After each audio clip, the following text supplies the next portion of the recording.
Buenos días, mi nombre es Carlos Tovar y hoy les voy a hablar sobre la historia del proceso de la comunicación humana, la evolución del proceso de la comunicación humana, la comunicación eficiente y el debate. La comunicación humana es tan antigua como el ser humano mismo, ya que es una de sus capacidades naturales. No existe una fecha con la que podamos marcar el inicio de la comunicación. Tampoco se conoce el origen del lenguaje, aunque existe una serie de teorías que pueden ayudar a resolver esta incógnita. Algunas de estas teorías son la divina, la teoría de las exclamaciones, la teoría onomatopéyica y la teoría mecanista. La teoría divina la podemos encontrar en la Biblia, más específicamente en el Génesis. Establece que el habla es un don que posee el ser humano desde en el momento de su creación. También dicta que antes existía un único idioma, que desaparece cuando Dios decide castigar a los babilonios por su soberbia y ambición, con la confusión de los idiomas, ya que estos intentaban crear una torre capaz de llegar al cielo, es decir, la Torre de Babel. Teoría de las exclamaciones. Bueno, esta teoría se fundamenta en la capacidad del ser humano de emitir sonidos para expresar sus sentimientos y emociones.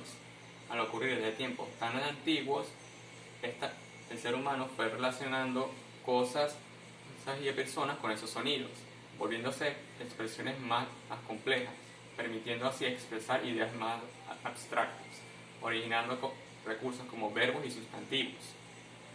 Teoría onomatopéyica. Esta teoría ya establece que el origen del lenguaje se encuentra en la repetición de sonidos por parte del ser humano en su entorno, como por ejemplo imitar el sonido de un ave. La teoría mecanista. Esta teoría se basa en la tendencia natural del ser humano de mover las manos y de hacer gestos faciales para el fin de expresarse.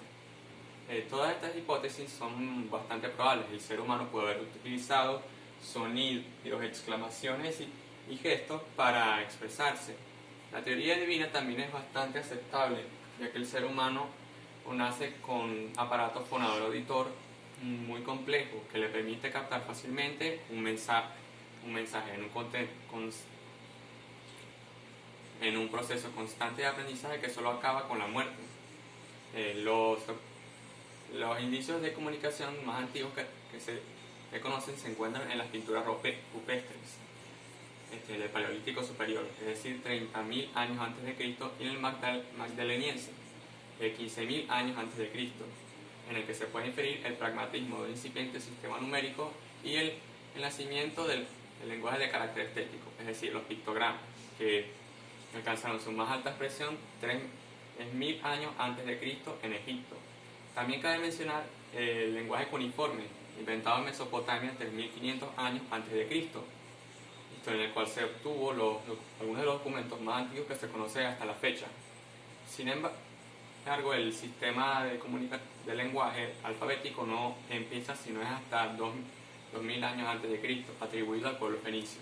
Luego vino la transculturación greco-romana y greco-fenicia, tras la caída del Imperio de Occidente, originando las lenguas romances. Entre ellas se originó el español. Volviendo atrás en el tiempo, es importante mencionar al filósofo griego Aristóteles, el que se atribuye la paternidad de la ciencia de la comunicación. Teniendo todo esto en cuenta, la capacidad del lenguaje es la facultad humana conformada por el lenguaje y el habla. El lenguaje es una serie de signos de carácter arbitrario, convencional y social, y el habla es el acto individual de un hablante, sujeto por las normas de una lengua. Este proceso ha sufrido diversos cambios a lo largo de la historia. La evolución del proceso de la comunicación. Un proceso se entiende como un conjunto de fases sucesivas de un proceso, fenómeno natural o una operación artificial. Para comprender el proceso de la comunicación se debe estudiar a base de diversos modelos. El modelo de Aristóteles.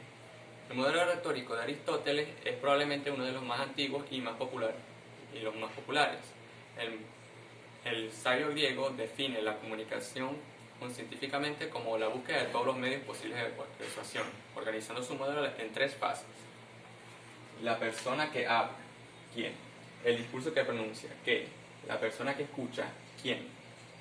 Tras la muerte de Aristóteles, la comunicación cayó en el olvido como un tema de interés científico y no fue retomado sino hasta después de la Primera Guerra Mundial, entre 1914 y 1918.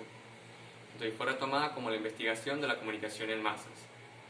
Los primeros nuevos modelos fueron denominados modelos de la aguja hipodérmica, modelos simples de estímulo-respuesta. El modelo de la aguja hipodérmica.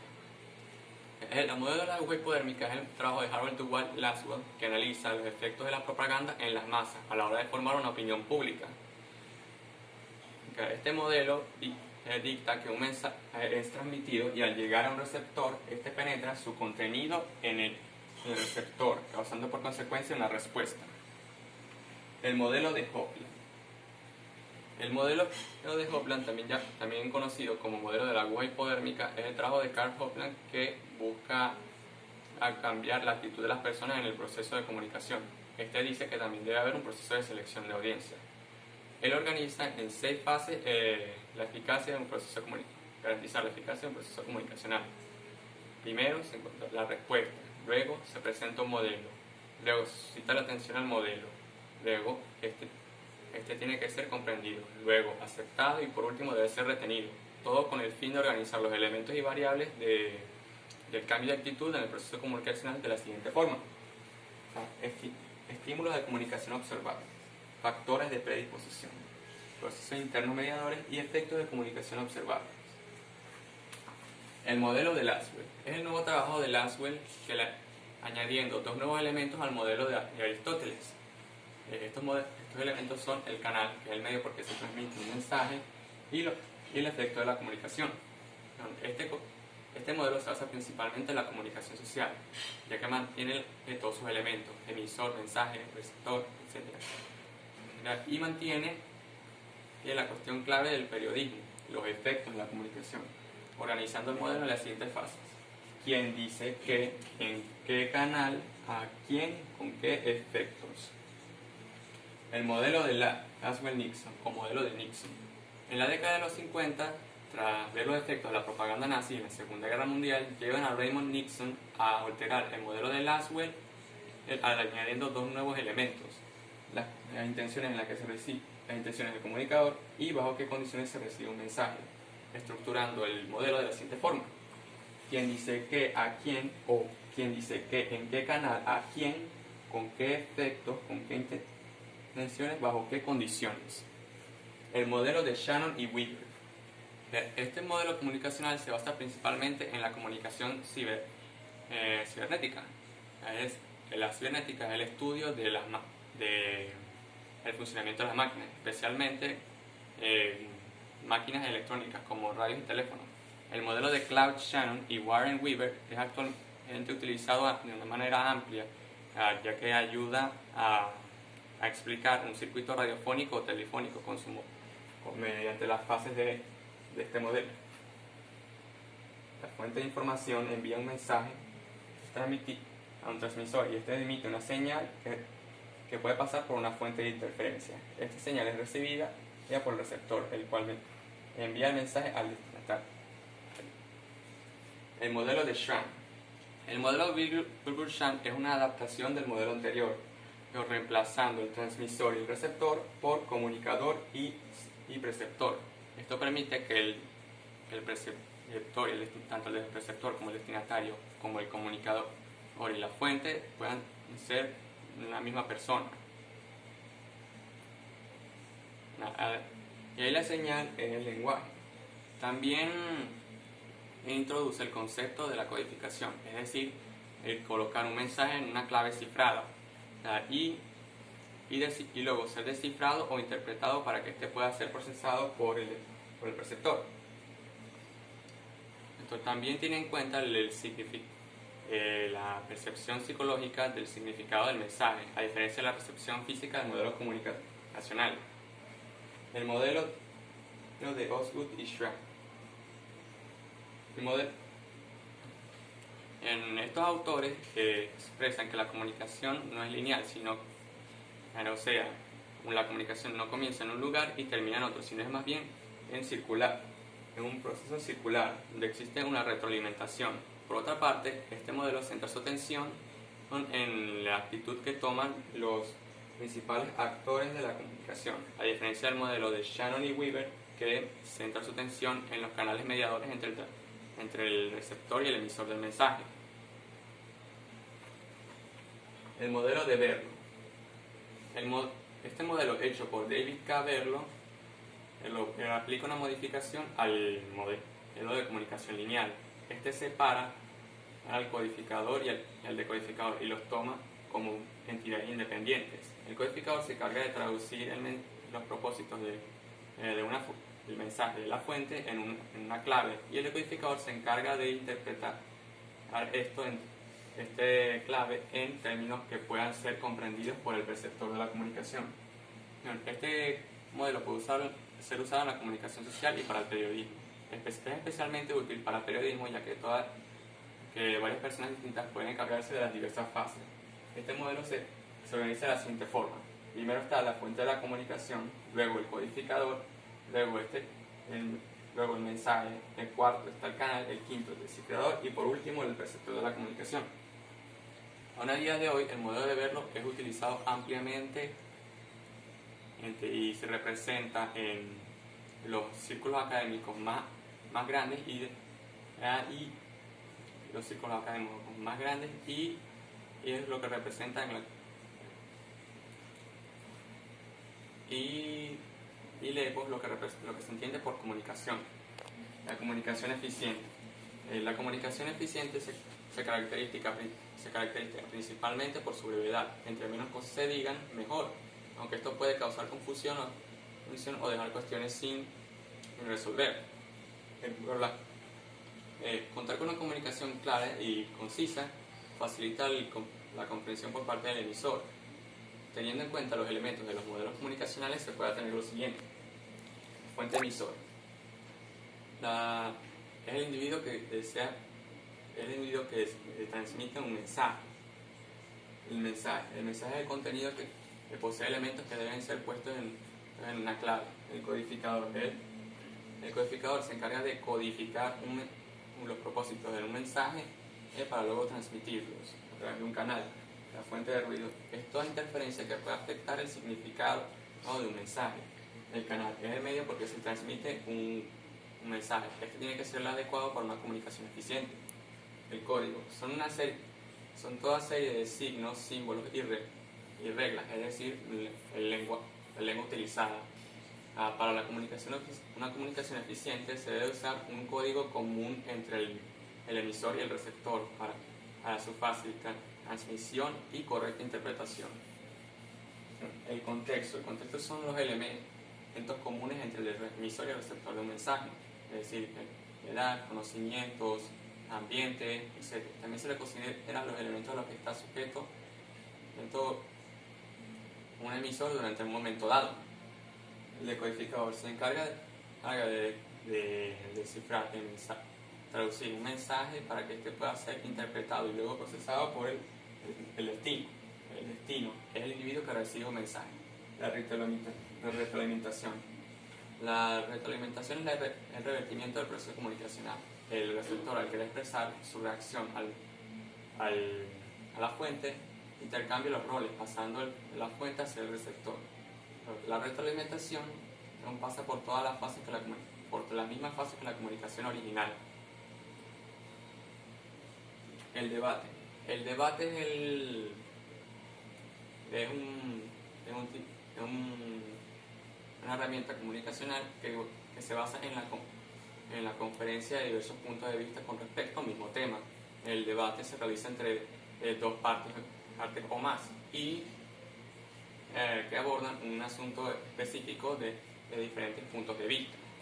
En el ámbito académico y estudiantil, el debate es una herramienta muy útil para analizar un tema y alcanzar un mayor nivel de comprensión entre personas que se respetan y se escuchan.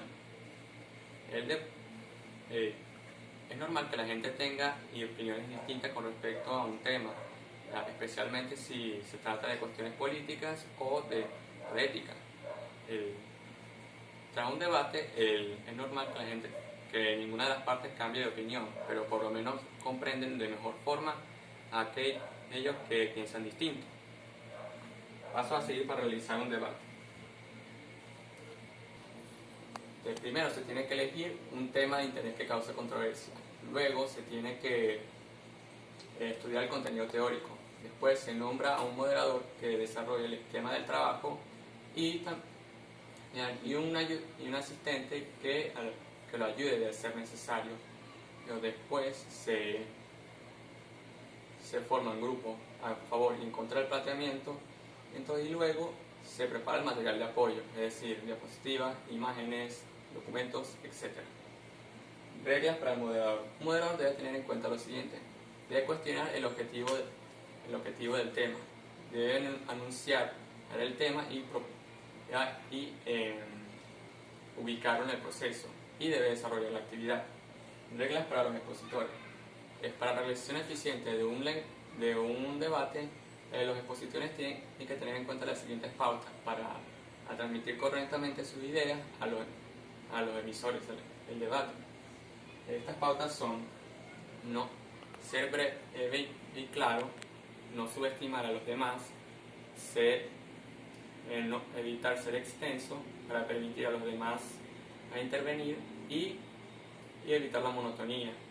Es evitar los gritos, acompañar las críticas con propuestas y articular los sonidos de manera correcta, y utilizar el tono de voz adecuado, no salirse del tema planteado y respetar el tiempo de pregunta de los demás.